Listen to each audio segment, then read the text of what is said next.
নমস্কার, আমি সায়নী। হ্যাঁ, বলতে পারেন এটা আমার প্রথম ডেলি ভ্লগ।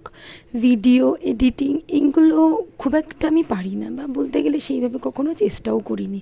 তো হঠাৎ করেই মনে হলো আমার বোরিং লাইফটা একটু ক্যামেরাবন্দি করা যাক। আমি 2023 সালে nursing pass out, BSc nursing.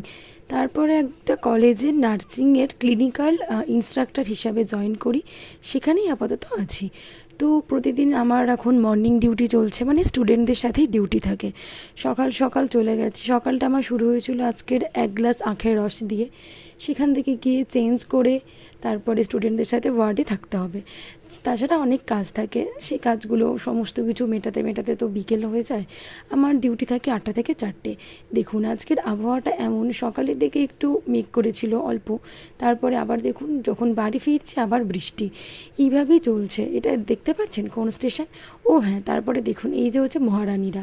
যতই যাই হয়ে যাক, এই মহারানীরা কিন্তু ট্রেনের দরজা কিছুতেই ছাড়বেন না। এই দেখুন কথা বলতে বলতে আমার বাড়ি ফেরার সময় হয়ে গেছে। আর একটা জিনিস লক্ষ্য করলেন, একদিকে কি সুন্দর শরৎকালের মতো আবহাওয়া, আর অন্যদিকে কেমন বৃষ্টি। তারপরে বৃষ্টি রোদ সব কিছু পেরিয়ে বাড়ি এসে এক থালা ভাত মুখের সামনে নিয়ে সে কি পরম তৃপ্তি। এই দেখুন ভাত খেতে না খেতেই আমার আবার সেই বৃষ্টি নেমে গেছে। তাহলে আর কি, এই শীত ঘুম ঘুম আবহাওয়াতে আমিও এবারে কাঁথা মুড়ি দিয়ে একটু ঘুমাতে যাই। হ্যাঁ, ডিউটি সেরে আমার কিন্তু ঘুমটা চাই চাই।